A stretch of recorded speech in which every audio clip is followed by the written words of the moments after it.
трябва да следят връзката храна, пчели, майка, количество на отглеждането пило,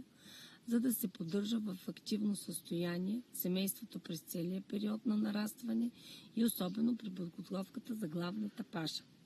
Трябва да се внимава при хранене с хранителните ресурси